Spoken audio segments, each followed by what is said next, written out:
கதறல் சத்தம்லாம் எப்படி இருக்கு?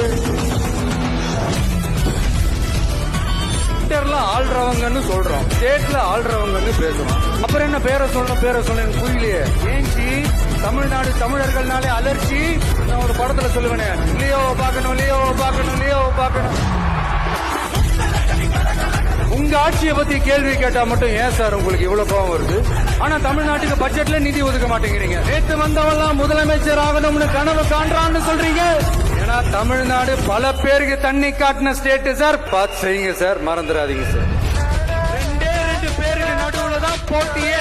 ஒன்னு டிவிக்கு, இன்னொன்னு டிஎம்கே. அடுத்த வருஷம் இதுவரைக்கும் தமிழ்நாடு சந்திக்காத ஒரு வித்தியாசமான ஒரு தேர்தலை சந்திக்கும். எம்மக்களுக்கான அரசியலையும் அந்த வெற்றியையும் யாராலும் தடுக்க முடியாது.